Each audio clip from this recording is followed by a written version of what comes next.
This is Kristin. And I'm Steve, and you are listening to Cycling Together, a show all about bikes, riding, and riding together. We have changed our venue because We have chaos reigns. We were outside last time, and we're outside again. No, we were not outside last time. We did a test outside and never had it go live. This is our re-record of that show. Okay. That show never happened. We're outside because the kids are home from college. Mm-hmm. Well, one kid is now home from college. One kid came home from college and just left today. So it's just chaos. Every room is chaos. So we've been driven outside. Very nice out here. There might be environmental sounds. The birds are chirping. Yep. Environmental sounds. Jets. Exactly. Anyway, that leads us into the fact that it is a very, very, very busy time of year. The rides have started. Into the active riding summer season. Yes. Mm-hmm. And is it just last weekend? Just last weekend. Last weekend we were at Raid Rockingham. Yeah, Raid Rockingham is it's a gravel ride, mm-hmm. and they do a bunch of the series. They have Raid so-and-so of generally by I believe the county of which they're in. Oh, is that what it is? So I think this was Rockingham County, New Hampshire. And we did it last year, and we liked it a lot, and I had done it previously in 2015, so 10 years ago I did it before. We had talked about early in one of the other shows about, the value of some of these rides as they get more expensive and so forth, and certain expectations, and just a very, very well run. This checks all the boxes. It checks all the boxes. It has excellent food at the rest stops. Yep. It had great food at the end. Well, but at the rest stops they had grilled peanut butter and bacon sandwiches, which hit the spot so beautifully. Yep. The route, which looks like a lot of road on the map. This is definitely the most road of some of the gravel rides that we look at to do. It has some climbs, but it's not extreme. Yep. They're not trying to push the extremities of it until the very end when they have you do this little poppy climb up to the end, which is only enjoyable because our teammate Pete is faster than us and he's already waiting and he's yelling. So he's a very good cheerleader. Yeah, he's up there. He already has his beer in his hand. He's cheering us on. Mm-hmm. So good route, good support. Good food. Good marking, course marking. Good course marking. Yeah, good parking organization at the morning and check-in. Good communication. The band at the end, the beer, the food. It's a good one. It's a good one. Yeah, we liked it. Yep. Here's the question. How often do we go back to a ride like that one? See, this is one of those cases where I'd say next spring, or I should say late winter, when we're starting to look at the ride season, like we wouldn't hesitate to go back to this. At the same time, I think that we'll say, okay, well, what else is out there? And if there's nothing really in the schedule, then we'll probably go back to this. But I'd also look at some of their other rides. Because when you have a good ride organizer that does a good job. By the way, they gave away buffs this year instead of water bottles. And I just think that they do more people should give away things that are not water bottles. I was very excited to get you like that buff. I did like the buff. I'd take socks. I like pint glasses. I just feel like I have more than enough water bottles and I don't need a t-shirt.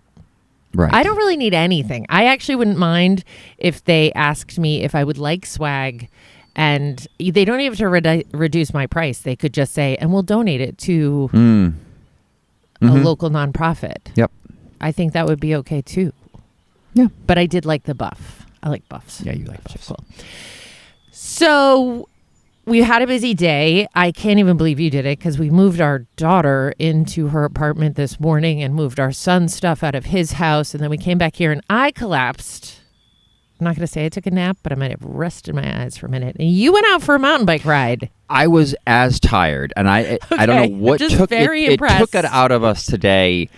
But I had in my head the whole long drive back that I was going to do this ride. I was going to, test your bike on some of the local trails. Yes. And also it was sort of a final check of one of your women's ride routes to make sure there were no new blowdowns and everything was clear for that. Good man.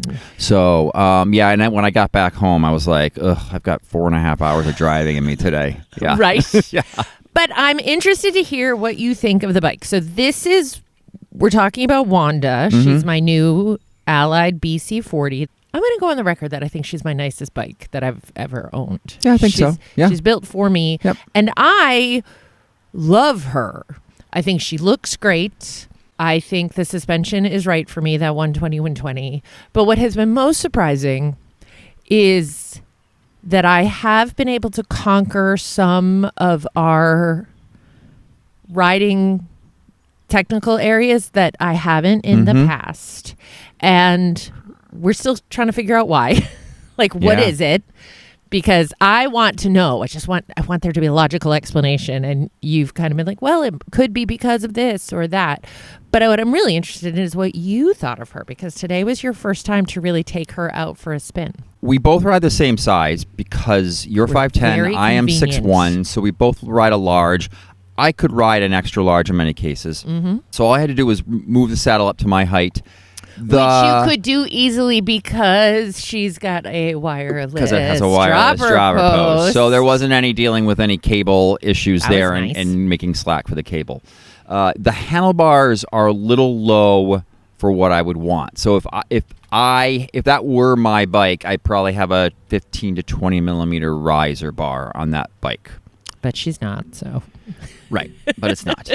And you're lucky I let you try her. Right. And then, of course, you've been complaining. This is one of those things that happens all the time where there's one little thing you need to change, but you get to the end of the ride, you put the bike away, you forget about it. And then you get on the bike again for the next ride, and you're like, oh, I forgot to do this. In your case, the tension release for your clipless pedals is a little low. Yes, I have been. You know the thing where people say, what if I can't get out of my clipless pedals? That has not been the issue for me. I have been popping out, like I'll pull really hard and just boing out come, which is not a big deal, but you're right. I will say, we should adjust these when I get back. And then you forget. Totally until the next ride while you're in it. Right. So I did pop out a couple times because they are way too... They're too loose. Yeah, they're too loose. Okay, so they're on the lightest tension. Because somebody else said, well, maybe you have... Somebody on the ride I went on Friday when it happened to me said, well, how old are the cleats? And I go, dude... there's just a box of cleats kicking around my house. These cleats could be a year. They could be 10. Who knows? Because Steve, you know what I'm saying though. But that can be it. The cleats can wear down a little bit. Yes. It was just funny when we realized how many spare parts you have kicking around. Right. And you also made a recent change to her in my tires. So he had moved You built me my wheels over the summer. Yes, for your previous bike. For my previous bike. Yes, which moved over to the Allied. And they had what on them? They had Maxxis 2.5, and you had DHFs on there. Okay. All right. And then you changed her shoes. Yeah, I did. And what did you put on them? So same wheels, different tires. Same wheels, different tires. I wanted you to try a faster rolling tire, especially now in the summertime. Yes. When it's dry. So I put on I had a set of my Maxxis 2.4 Aspens. Okay. The Aspen we'll call it a racing tire, right? It is a very, very popular racing tire. Okay. And yeah, I tell people who are racing, those tires are free speed, right? Okay. And there's other brands out there who make racing tires, and they are over something chunky like the Maxxis you had. Okay. The DHFs, these roll so fast. So they also dropped 830 grams from your bike, which non-gram speak is 1.8 pounds, 1.9 pounds. Okay, 1.8 probably. Yeah, a lot of weight. Okay, noticeable. So anyway, you rode her. Yes. Today. Yes. For the first time, nobody there to restrict you on your speed. Except for one guy who got in my way. Oh! Yeah, I know. We're calling out names. I just want high level. What did you think of her? So did you have fun? It's been a while since I've been on a cross-country, down-country bike. And because you've been riding the Lincoln Bold and then you're riding the Genius now. Genius now. Okay. And especially with faster tires. Okay. So the bike was definitely fast. Okay. It was a little more nimble than my bike. Yep. There was a noticeable difference in the steering because the head tube angle is a little steeper than mine. Okay. Which mine's quite slack. There was a little getting used to that. I went out and I hit one of our newer technical trails. Yes. And I'd had a couple minutes of warm up. I was not feeling that great. Pine Thrill? Pine Thrill. Okay. For those who listen and know where we speak. Okay. So I was not. I came around and I said I'm going to do Pine Thrill after I've gotten warmed up. Yes. Because I want a good, accurate test and comparison. But I didn't do that. I did but then I just went on it. I just went on it. So in the route in the Pine Thrill course, I was like, I'm doing fairly well here, but I'm clearly not hitting this at my best. Okay. And my legs were heavier. Jump her, did you? No. Oh, I did go off the jump. Yes, I did go off the wood ramp jump, and it was fine on that. So as it turns out, okay, Strava says that I tied my fastest time ever on your bike. Feeling like you weren't doing that great. Correct. Yes. She cool. Yeah. She's so it is a fast bike. I could definitely take it out when I'm better warmed up and clearly set a PR on that. Right. Well, it's funny you say that because I have been popping medals. Mm-hmm. Randomly on Strava. Yep. Where I do feel fast on it. Not fast like I'm trying to be fast. Like fast when I'm with a group and I look back and say, I should probably wait a second because I'm leading this group. That happened to me on Friday a couple of times. And fast by time, clearly, because Strava will say, oh, on this route that you do all the time, you're now second. Yeah. Best time. So effortlessly fast. Right. To your point that she's and I've done Pine nimble. Thrill somewhere around 50 times. Yeah. I don't know if I've ever done it with fast tires like the Aspens. Okay. I believe I have done it with my old Spark, Yes, which is a down-country bike. Okay. So the question is, did I do it on the Aspens with the Spark or not? And of course, if I did, the trail would have been really brand new and not running as fast. Yep. So it's harder to compare there. It's hard to compare. But it's clearly, obviously, faster than the Genius. Yes. And so we're going to take a break because pizza's here. But when we come back, we're going to talk about some of these things as they relate to this bike. But the topic is why your wife needs the better bike. Yes. Because I'm fairly sure I have the better bike now. Right. By like a lot. No, I have the better bike. But I have the this is a great topic because we see this all the time where the spouse, they don't get the level of equipment that most of the time it's the husband, right? Let's just say it. But it can be it can go both ways. The most experienced rider in the couple. The most experienced rider in the couple, they get themselves the nicest equipment. Right. They say my spouse here, they don't need that much. They may not do it. And then there's a chicken or the egg. Do they not like everything riding as much because they have so that's what we're going to talk about. Shifting and so forth. Maybe my bike is not nicer, but it is definitely a bike that for the first time has really been built for me. Mm-hmm. All right, let's get into it after the break. Let's go get some pizza.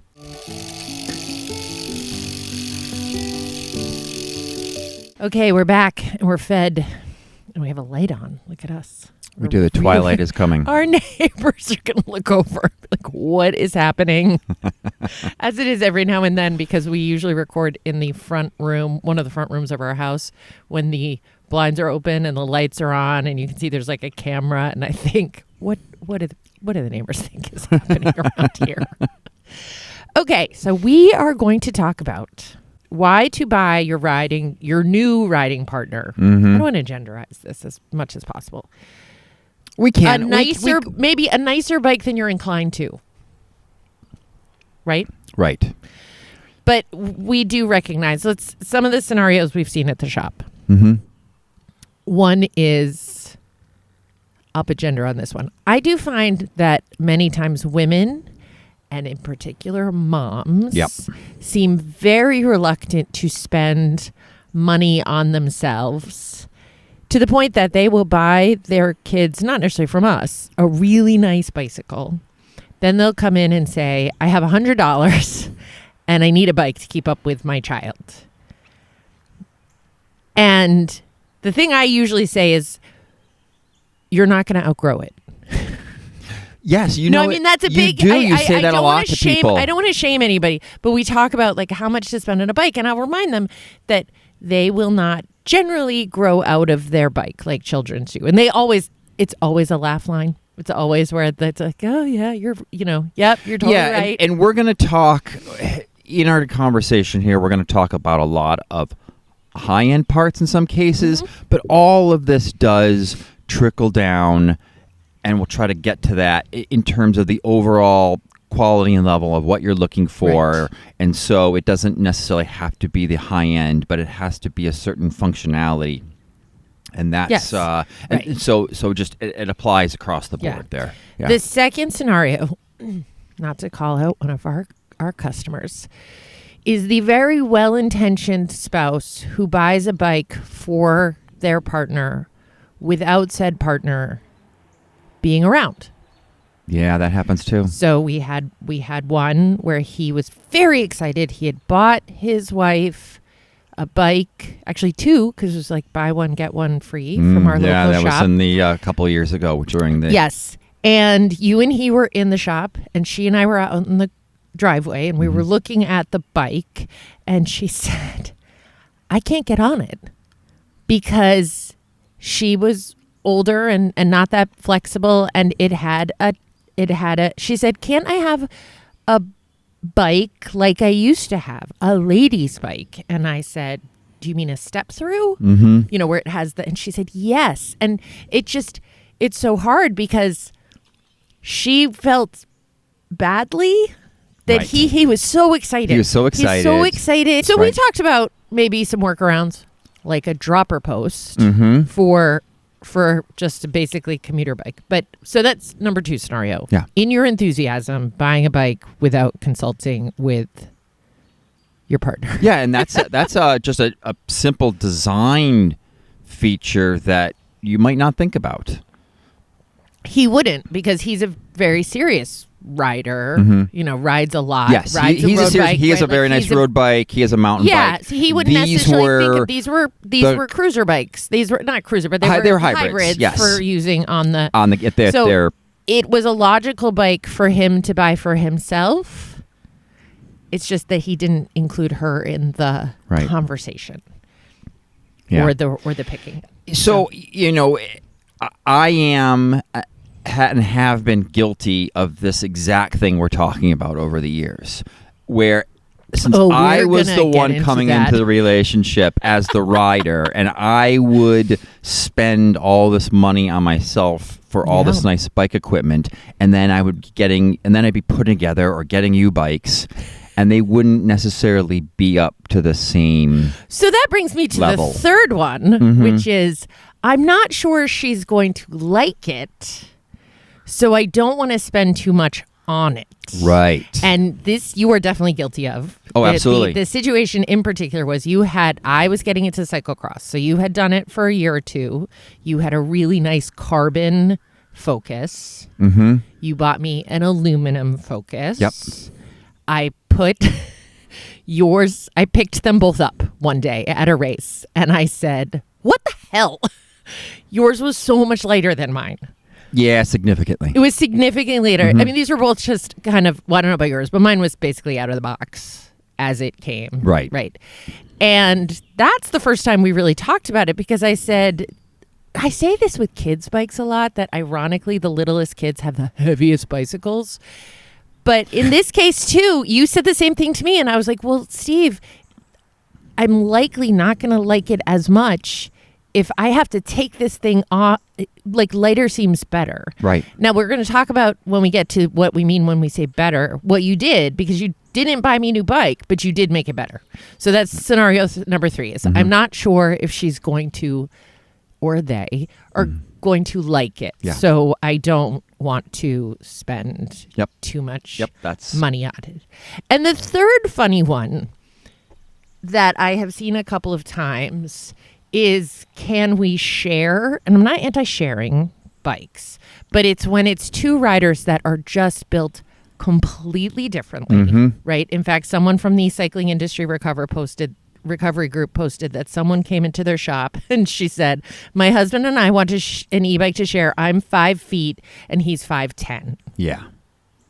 Yep. No, it's not going to work. There's also I remember somebody saying, I think I want to get a gravel bike, but then my husband wonders if he can borrow it. He could also use it, but in the winter. And you're like, on multiple levels, no. He's significantly taller than you are. It's not a fat bike. It's a gravel bike. Yeah. But he doesn't get it.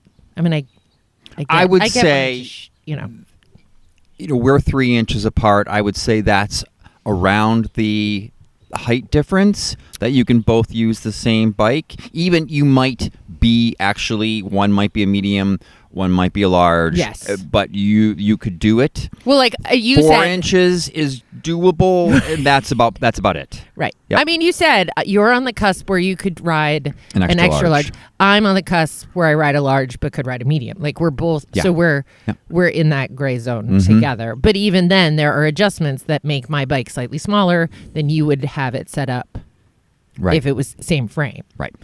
Okay. And it's interesting. I did do a little research. Would you like some research? Ooh, I would. About spending. What'd you find? So I found a couple of articles. One was from lendingtree.com that talked about how when women and men spend money differently on non-essentials. And basically, men are more likely than women to splurge. So about 61% of men are likely to splurge on something. 43% of women. They also said for men, well, for both, clothing was the number one thing that people splurged on, which I thought was funny. Clothing. Huh. I mean, I guess we splurge on clothing if you think about how much money. There's those funny memes that said, my husband told me to wear my most expensive outfit so we could go out to dinner, and she comes down in all Lycra. Oh, yeah. Because that's Absolutely. That's my most expensive clothing.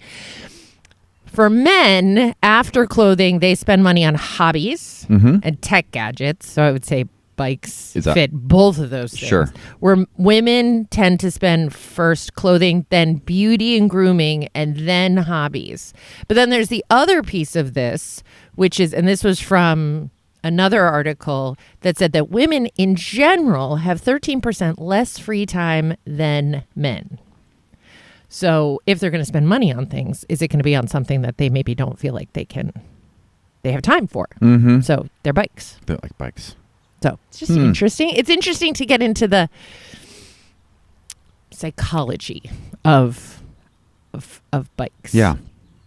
Okay, so how do we when we talk about a nicer bike? Let's talk about the Focus. Let's go with 3. Like, we can talk about 3 bike categories: the road, cyclocross / gravel, and then mountain. So you mentioned the Focus. Let's talk about that cyclocross gravel situation.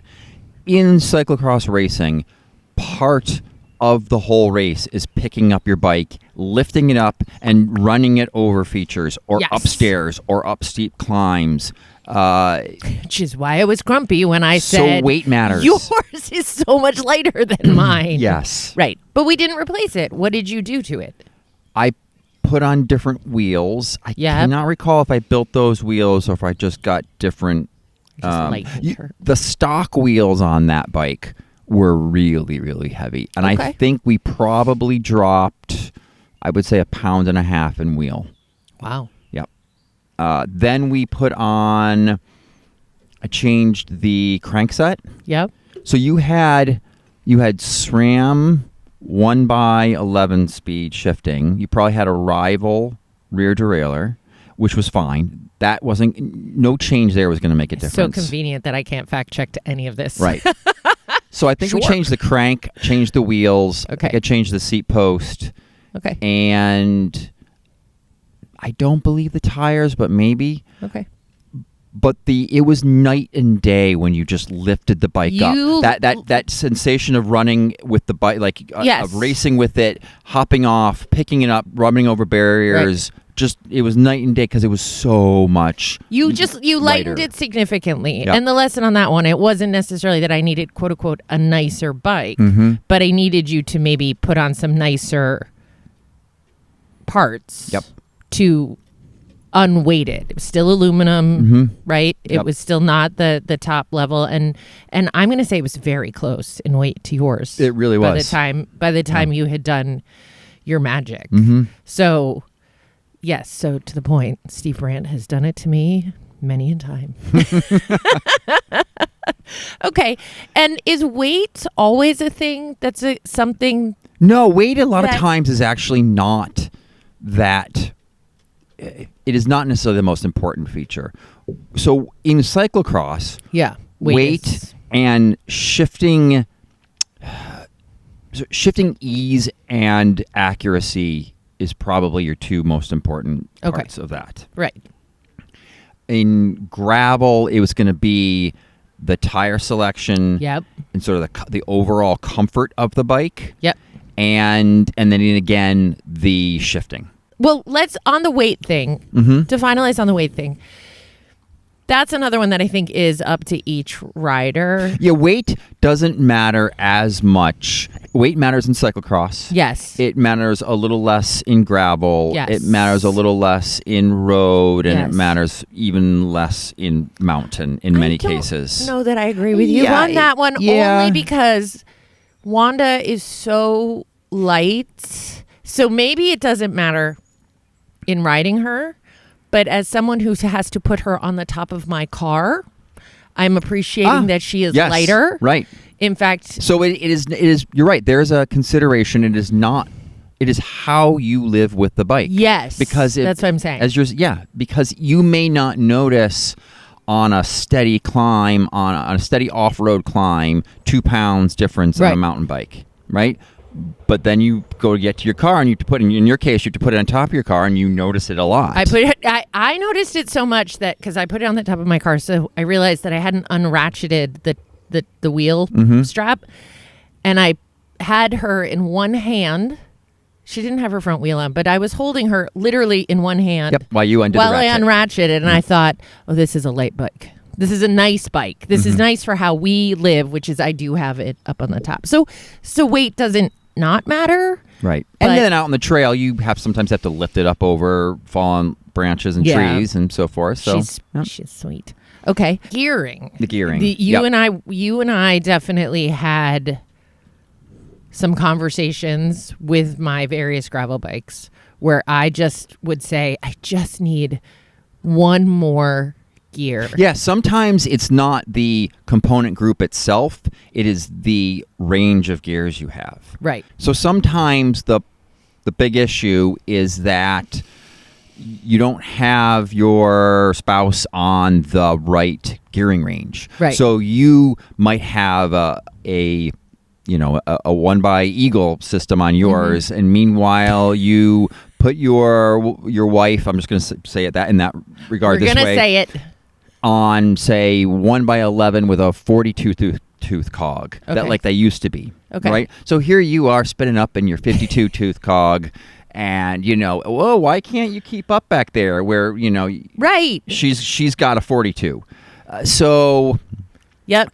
I see this. I see this. Yeah. Yep. I mean, you never argued with me, but we would talk about, I just wanted as big a climbing gear as possible, and you were like, okay, let's put the Eagle on. Let's give you that big gear. Yeah, this was, and sure enough, years ago. Yeah, it was years ago. I had done I had done Rooted in Vermont, and it was like crazy oxblood red grade showing up on my on my Garmin, and I just couldn't get that. I couldn't turn the crank anymore. And Vermont throws those 20+% grades at you. Yeah, exactly. And I mean, I'm a strong climber.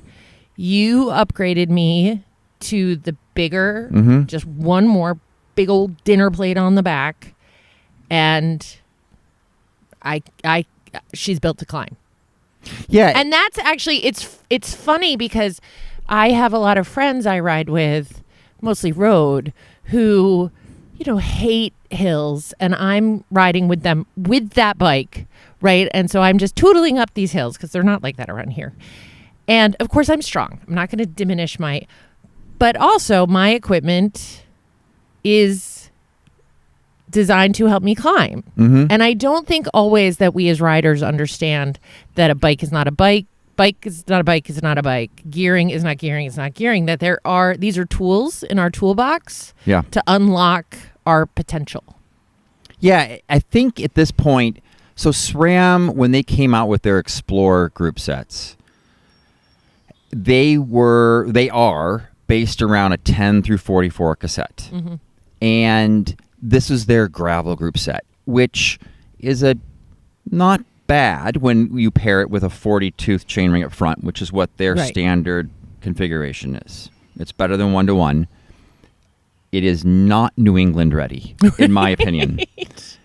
It's not Vermont ready. Yeah. And so I think you were on that Explore group set, and we needed to say, nope, we're gonna put the mountain bike rear derailleur and the Eagle 1052 on your bike. Not a thing where it's like, well, I just need to work out more. I just need to get stronger. There is a point where I can say, I'm not getting short of me starting to really lift weight. I'm not getting stronger. But we've got the tools that can help me maximize how I ride. And that's the other thing I think that sometimes people forget is that men and women are physically different. There is a difference. Right? Yeah, absolutely. And some of the strongest riders I know have come to me after rides in Vermont and New Hampshire and say, I'm broken. We need something easier. Exactly. I just need something to help me do what I'm doing better. Yeah. We can talk about electronic shifting. Yes, let's talk about the shifting itself. So this is a big one. I know you're a big believer in electronic shifting. Yeah, so let's talk about the high end, then we'll trickle down. This is where I think a lot of times and I see this, the husband has the electronic shifting, but the wife somehow doesn't deserve it. Even though... Doesn't need it. It doesn't need it, right? Even though it's one of those cases where it's way easier to use for smaller hands. Let's talk about like road shifters to start with. So on Shimano road shifters, the brake lever itself is one of the shifters, and that has to have this massive side swing. And it's Shimano does make some little smaller hand versions of these. Not many bikes have them. And overall, that is a much harder feature than pushing the button. So I definitely see women who come in who are struggling shifting with that. And then you get to mountain bikes, and with the trigger shifters, and smaller, weaker thumbs have a harder time pushing on those. And this is where I'll try to do things with certain mountain bikes, putting in the polymer slick cables, making sure that the housing is optimized with no kinks as much as I can, which gets worse and worse and worse as companies put all kinds of bends in them into certain frames. But anything that can reduce the shift pressure on a mechanical shifter is just beneficial. Right. And as one who does have, we always say I'm 5'10", but I have little hands. You have little hands. I do have little hands. I wear small gloves. And I always had problems with the big swing you were just talking about. Always hurt my finger by the end of a long ride. My finger hurt. Mountain biking, always had trouble. If not with the shifter, the dropper always gave me trouble because the dropper needed such a oomph that I would feel it. And so you did bring me to electronic shifting on my mountain bike, and I immediately felt an improvement. Immediately. Yes. And now I have. It was almost like like night and day. You know, you bastard. You've been running this. You've been running this on your bike, and you haven't given me this. See, this is where right? Oh, absolutely, absolutely. And now I have the electronic dropper, and I love it. Right, and now you have the electronic dropper. Yes. I really did. Maybe. No, I didn't not understand because you had gotten me the Wolf Tooth. Yes, so Wolf Tooth makes a light. It's called the light action dropper remote, right. And it does make a difference. It made a huge difference last year, but it did reach the point that when we were doing a new bike build, and I was like, I think I moved that light action dropper from bike to bike. I was like, I don't care what you put on it, but I need that. Yes. I don't need it anymore because of the dropper, but yeah, it was a huge difference. Yeah, and I had the remote, and in this case, because SRAM came out with their new wireless dropper, yes, significantly less money than it used to be. Okay, but it doesn't come with a remote, but I had the remote, and so this all made sense to get you that. Yeah, yeah. So it's a really good example that just again physically, there might be differences that could help. Ergonomics of the bike is a big thing to look at. So if we trickle this down off of the expensive electronic shifting, yes, this is where getting a certain point in a certain level of the parts that shifts smoothly can make a big difference. So I'll see, let's just talk about maybe a couple who has more entry-level bikes. So the husband will have Shimano 12-speed Dior. Okay. But then he got the wife like a cheaper model that has micro shift. Okay. And micro shift. Right. And so which is clunkier and harder to shift, and ergonomically the shifter buttons are not great and that kind of thing. Well, there's even some brake levers. Oh, and then brakes. Right? Mm-hmm. We'll brake levers on, say, a gravel bike or all the bikes where you need to be able to adjust them because I can't reach, again, my tiny little fingers. Mm-hmm. So you want a group set that will let you adjust those levers. Otherwise, in mountain biking, what happens is someone with small hands like me, I'm going to grab it with more fingers. Yes. Since I can't reach it with my index finger, I'm going to grab it with 2. Yep. Or even 3. I've seen 3 because they don't feel confident because they can't reach it. And I've seen you look at brake levers and say, unfortunately, I can't do anything about these. These are not adjustable. And others, you'll be like, oh, yeah, we just go boop, boop, boop. And they bring them and they draw them in. Right. So, I'm glad you brought that up because I think this is something I discovered on your bike today. So this bike is pretty darn new to you, and is really one of the first times I've taken it out to giving it a shakedown, and this is where I think it's beneficial if the more experienced riding partner is able to ride. Right. Assuming there's not a huge height difference. Height difference, right. So when I was riding your bike, so you've got your levers close in. Yes. Right? So closer than I would want it, but that's perfectly fine. But I did notice where the natural part of where your hand would go on your grips, and then the natural extension of your finger, your brake levers are in the wrong spot. Is that why I'm getting this I don't think so, here? But we're going to be going out to your bike and readjusting things. Well, see, that is exciting. Mm-hmm. That's great. Yep. Yeah. Yep. And it can look, and I know it does. I know it looks fairly good set up right now. Yeah. Until you kind of got a little rowdy on the trail, and then I started to say, "Oh, nope. Rowdy. Yeah, this is not going to work." Okay. And even compensating for what your hand size probably. But that's is. another example of maybe a lower group set, a lower component set of brakes might not have an adjustment. No, most or do they all now? Yeah, most do. That issue comes down to some of the very bottom level bikes with mechanical disc brakes and some of these mechanical levers that they put on them. Okay. Even those sometimes have reach adjust. But even a thing to just ask about, just as you're looking to make sure there's enough adjustment for that. Yeah, and a lot of hydraulic disc brakes, a lot of them don't do well with the reach adjust. Oh. I mean, the reach it does adjust, but as you bring it in, a lot of disc brakes have a naturally long throw till the engagement point. Yes. Which is no problem at a, I hesitate to say normal, but sort of the stock reach of where the lever is. Yep. But as you bring the levers in, you can't actually make the bite point any quicker. Oh. There are some tricks that we use in the shop to attempt so, but overall it can be a problem. So now the levers are getting really close to the bar, and they can then hit your knuckles, depending on the shape and the model of the brake and the shape of the lever and so forth. Yep. So that can be an issue on certain brakes. Okay. For small hands where you need to bring them reach really far in. Because I do like, when we talked about the brakes and you were adjusting them, I like to, the minute I start squeezing, I want them to start braking.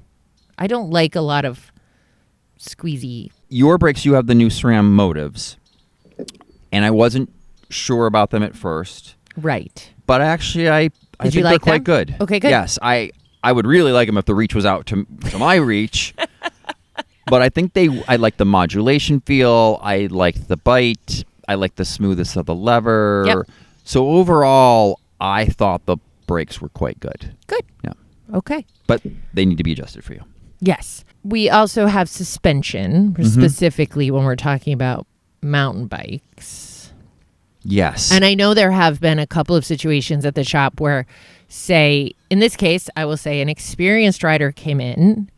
His wife was riding with us. They bought a new mountain bike, but he immediately said, but we need to upgrade that fork.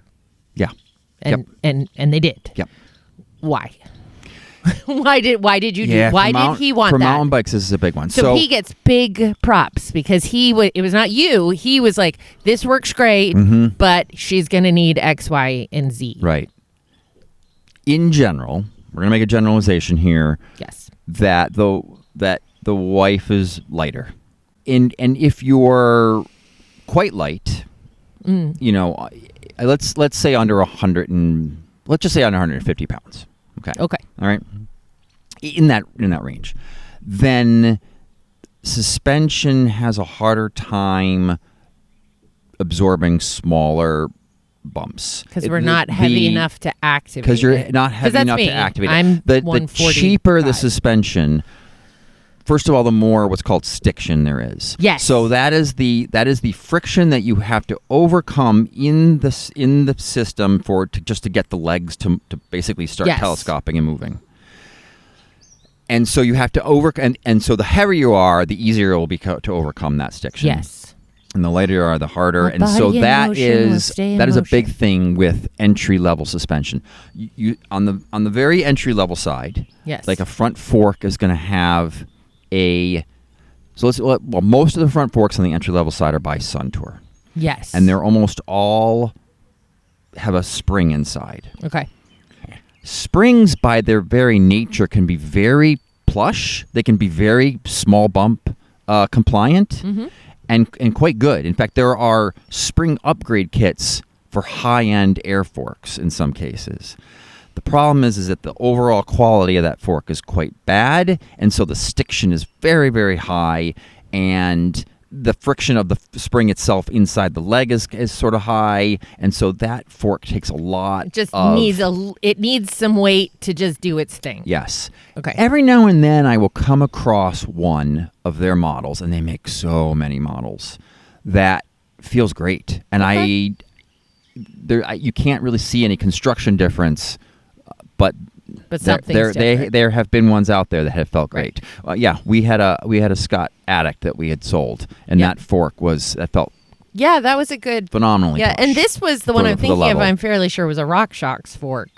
Now this one was a RockShox fork. Yes. So it was an air fork. It was their bottom level, and we did upgrade that fork to the next level up. And again, that's both a small bump compliance issue. The other thing is that the stanchions on those are thinner and flexier. Now, this sometimes doesn't matter depending on the rider, but overall, the tracking of that front wheel with a flexier fork is worse And again, you get better, stiffer, nicer forks as you move up. But the it's line. a good example of how it didn't have to be the nicest bike. No. He didn't upgrade the whole bike. He looked at the bike and acknowledged it needed something nicer for her. Yeah. And upgraded that at the time. Yes, and I have, there are cases like that where a bike, an entry bike especially, say, has good specs overall, except why did they do this and this? Which is why that one. Right? Yes. And so, and so sometimes you can just, you always want to look at the price points. Yes. You want to say, if I just go one model up, am I getting what I want to start with? Okay. Right? And then, because that makes more sense. Or do I get this bike and then it's just not much money to get to fix those two things? Right. Now, forks are expensive. Yes. So that doesn't always make sense. Yeah.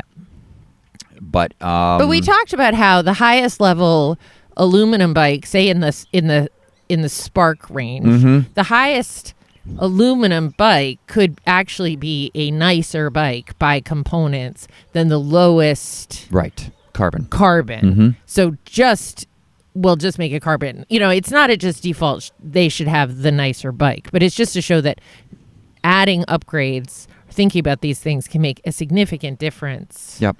In a rider's experience, which ultimately is just about getting someone to ride, because there's nothing sadder than hearing, she got the bike and she never rides it. And then you're always like, well, why? Like, why doesn't she ride it? What's going on with that? Okay, wheels and tires. Mm-hmm. We did talk about this with my Focus, that the wheels it came with were heavy. What makes them heavy? Is it like the hub? It's the everything. They put rocks in them. This is also another one where you see the discrepancies between the husband and the wife. Okay. Because the husband's all carbon. The wheels are something that everybody likes to upgrade, right? And get really nice wheels. Okay. So the guys all get themselves really nice wheels for their bikes. And I think they never even think about it for their wives. Some of them do, but this is interesting. It is a place where a lot of bike companies skimp. Oh, okay. Because the customers are not going to necessarily notice it. I mean, you can feel it in the overall weight in the bike, right? But they don't know that the wheels themselves are part of that weight issue. And it's more than just weight. It is also the bearings. Yep. It's so that's like some of the rolling resistance. Like if they absolutely. I mean, we talked about the wheels on Wanda, that they roll. The whole thing rolls nice. The tires were the final piece of them. Right. Well, you have DT Swiss hubs. I built those wheels. You built those wheels. Yep. I'm not saying everybody's going to get... But the point is she's speedy without effort. Right. Right, which has made the experience a lot more enjoyable, but also leaves me less fatigued. Yeah.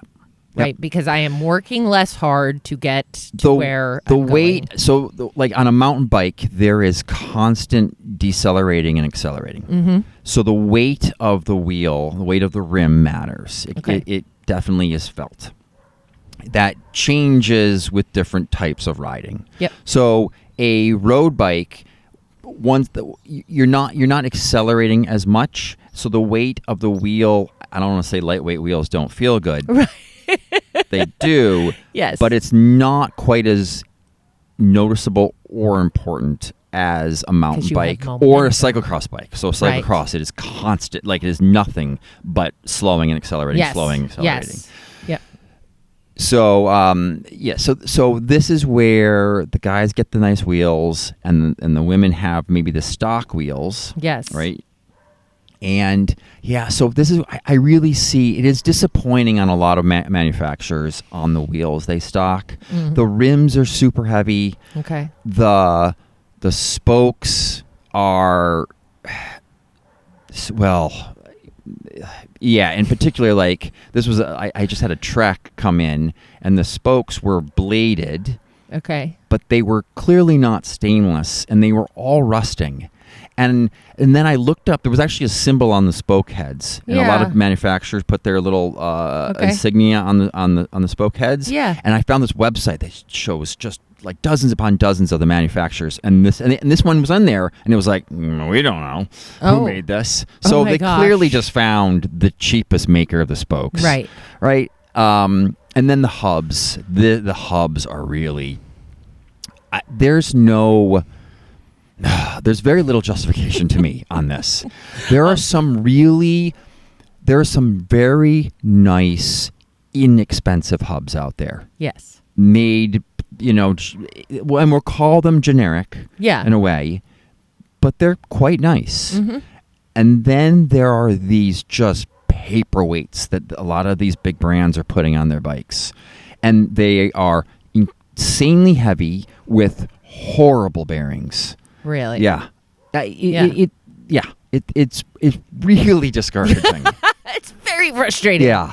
And then even beyond that, so you have the wheel, and then you have the tire. And when I told my girlfriends this week that you had taken nearly 2 pounds off my bike just replacing the tires. Well, and I know those tires are racing tires, and they're but right. Just the idea, honestly, I don't think it had occurred to them or to me that 2 mountain bike tires could weigh that much different. Oh, yeah. Huge difference in tires. Yep. It really didn't. Yeah. It was very surprising to me. A 2.4 racing tire like the Maxxis Aspen compared to a 2.5 Maxxis Minion. Yeah. And you don't even have the heavier casing on the Minions. That is a pound plus. Yeah.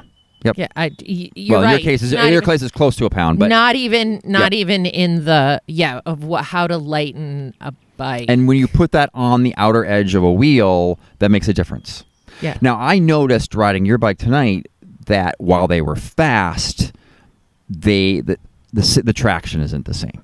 Okay. So clearly they're not the same. I should suppose as my tires right now, which are a lot meatier than those Aspens. Yep. So there's a little bit of a compromise there. But at the same time, as I'm flying around these corners, I'm saying to myself, she's not going this fast. So right now in the summer, these tires actually are quite good. Would that also impact, say, climbing, let's say, like a big rock face or something? Would I want, if I lost a little traction in the tires, could I possibly lose a little traction going up? Something like that? On rocks, a lot of times it's not the tread pattern, it's the rubber compound. Well, it's funny, even as I said that, because there has been on that Pine Thrill that we were talking about, which is an advanced trail, there are, let's say 6 elements that I have been unlocking. Mm-hmm. Right? The getting into it is steep, and there's one area that is like just roots. There's no dirt as far as I can. It's just roots and boulder. And then this last one was it's a steep rock, steepish, longish, difficult rock to get up. Yeah, rock face to get up. Yep. And I got up it Friday for the first time. It's the first time I've tried it with those tires. Yeah. So it's interesting. I asked the question and realized that I performed differently. That kind of feature, the tires are not. They can be the difference. Yes. But it is not because of the tread pattern. It is because of the rubber compound. Now, your rubber compounds are the same-ish between the two. Yep. Interesting. So that can be a function of the geometry of the bike, the front end, where your bars are now in relationship. Okay. You're actually a little bit lower than you used to be. There's a lot of factors going in there. And, of course, in this case, weight can make a difference because this is a lot of body English getting up that rock. Yes. And so having a lighter bike is one more kind of benefit to me. I love her. We can just kind of recap this in terms of how is this actionable for a cycling partner that is looking to buy things for their spouse. So the first thing is you want to think about, if you really want this person to like and enjoy riding, don't necessarily say to yourself, Oh, but are they going to use it? Right? Maybe I'll just get them something cheap because they might not use it.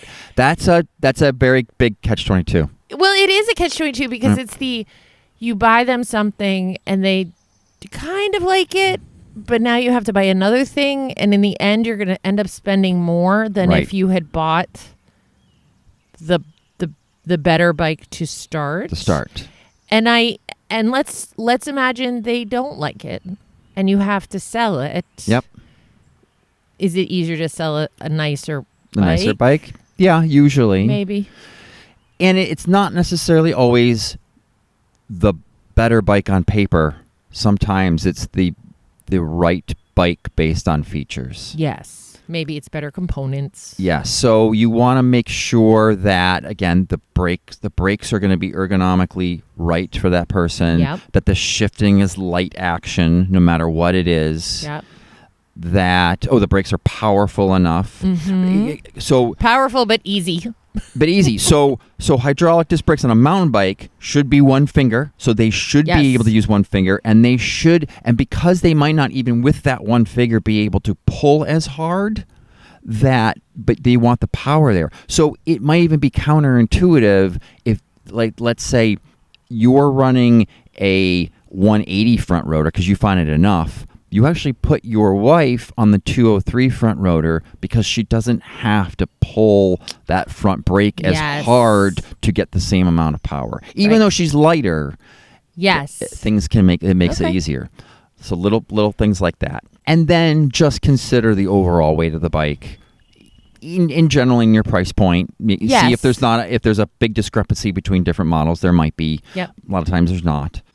Get something that the best thing you can afford that you think is going to really promote the riding. Yes, I like it. Not hold them back. Hold them back. If you have super easy gearing, then she should have super easy gearing.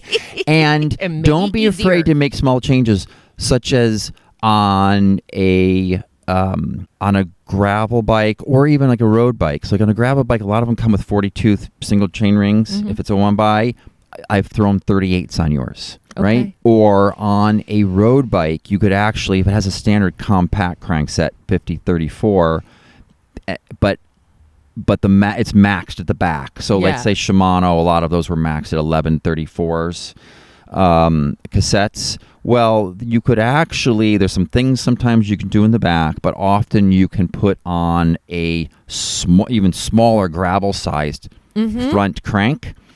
So changes. Yep. So then instead of a 34 for the small ring, it could be a 30 or 31.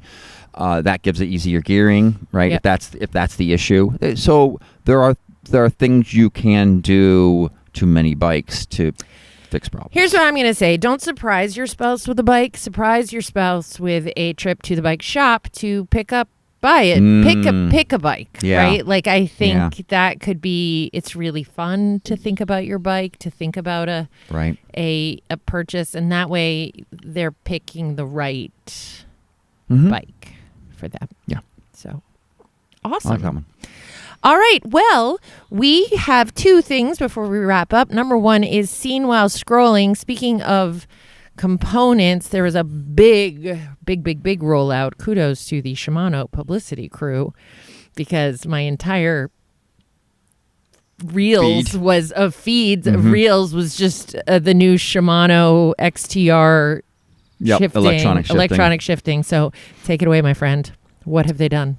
This has been in so long time coming here. So Shimano has basically let SRAM dominate the mountain bike market with Axis electronic shifting for years upon years now. I want to say I got SRAM Axis on my mountain bike the month it came out, and I believe that was March of 2019. Okay. So it's been a long time. And so all Shimano had in response to that is their mechanical group set. And all of the pros that they sponsor have been using the mechanical. Now, this surprised me. They had electronic shifting for their road they did. bikes. No. So Shimano had electronic shifting. Okay. They had Di2 in XT. They had XTR Di2. This existed, but it was just wrong for mountain bikes. Okay. They had no battery solution. Their batteries go inside their seat posts, and then, which is a problem with dropper posts. and at first, cross country riders were not using dropper posts. Okay. So it's only actually been in recent years where that's happened. Oh. So then they came up a way to put the battery inside the steer tubes of the forks or in the down tube, but it was always this not great solution. Okay. It was stuck at 11 speed. Rigged. It was outdated. Okay. Right. So they finally came out with wireless electronic shifting. Okay. All right, in their top spec. Now everybody expects it to come down to the next level soon. Oh, so it's really only one. They're very, very top, and it's way more expensive than the nice SRAM component group set. How much? Oh, if you buy the full kit, $400 more, something like that. $400 more? Oh yeah. Oh. If you get the whole thing, the whole kit and caboodle, cranks and everything. Okay. Yeah, so it's a lot more expensive. What you're going to see out there, it is faster. Yes. So it is not faster than SRAM's first generation.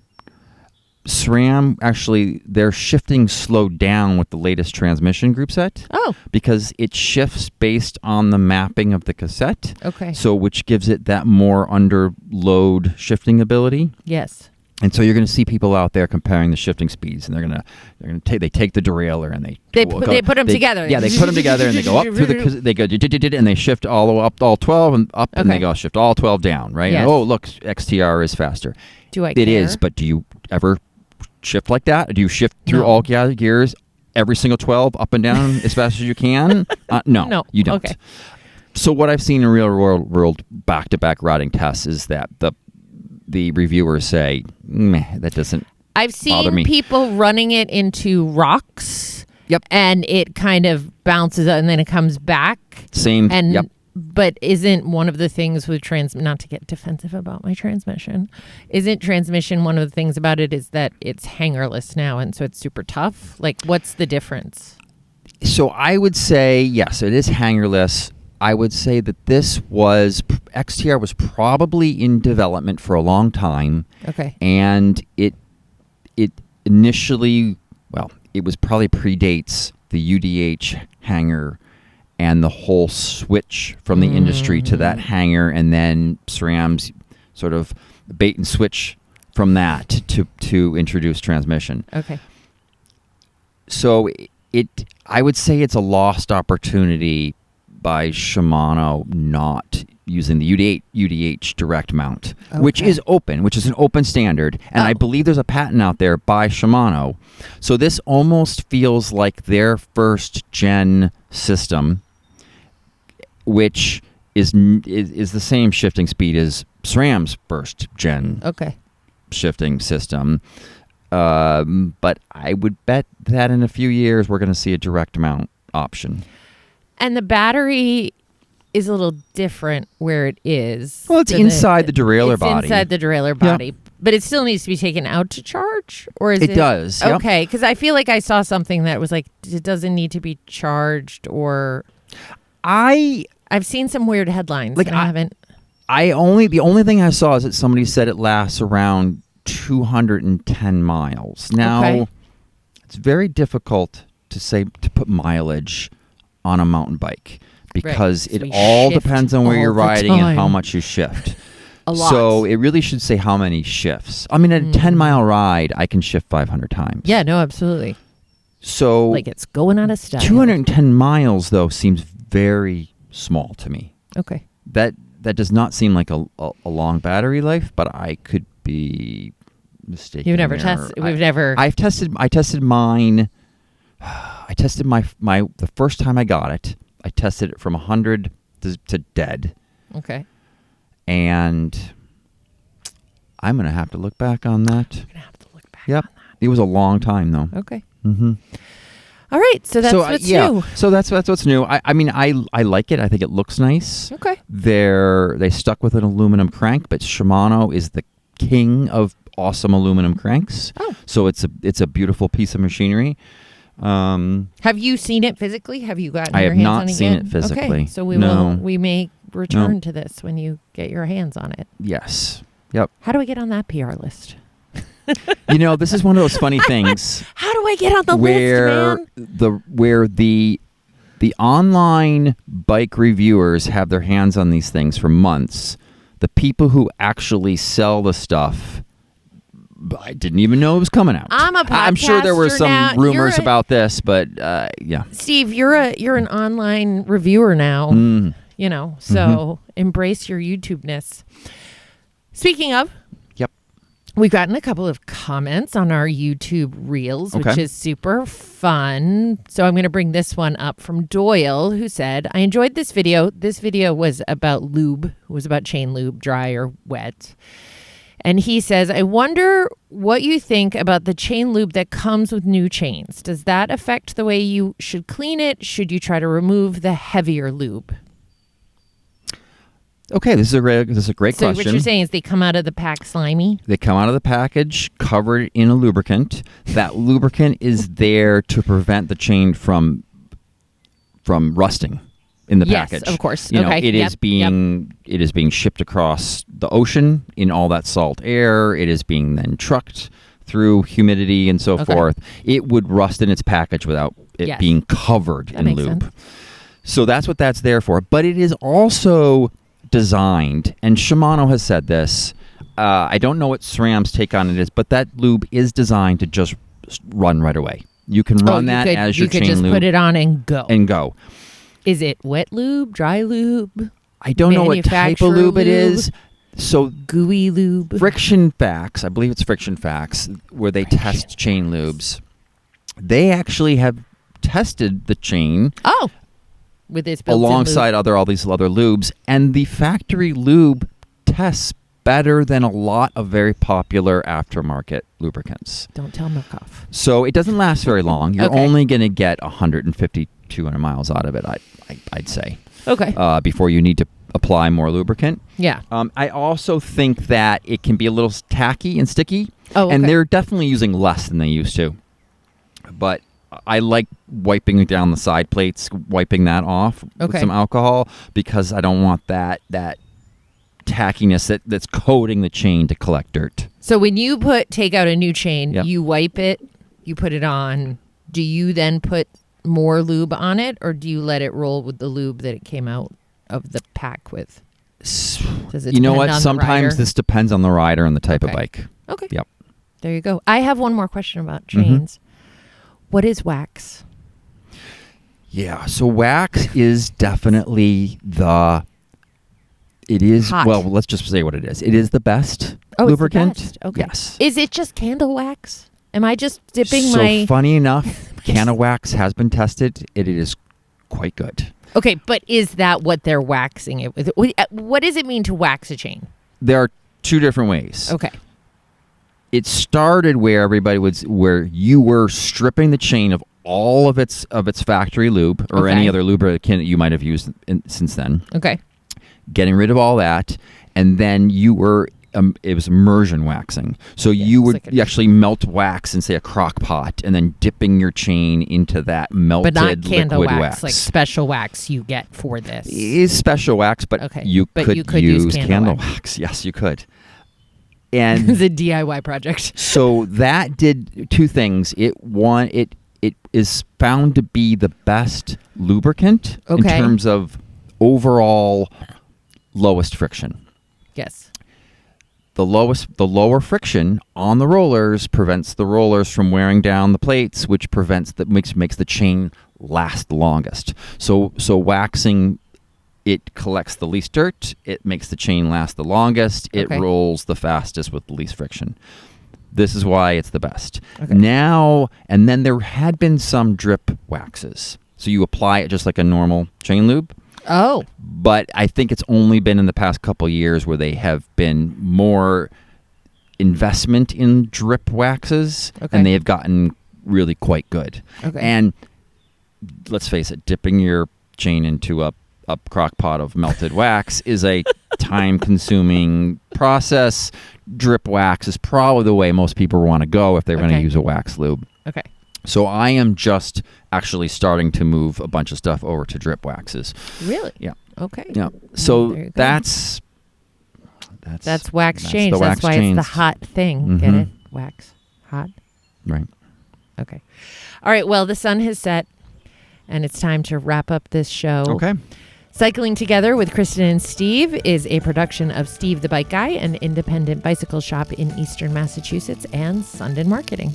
If you like the show, please leave a review and share with a friend. For show notes, links, or to leave a comment, please visit cyclingtogether.bike.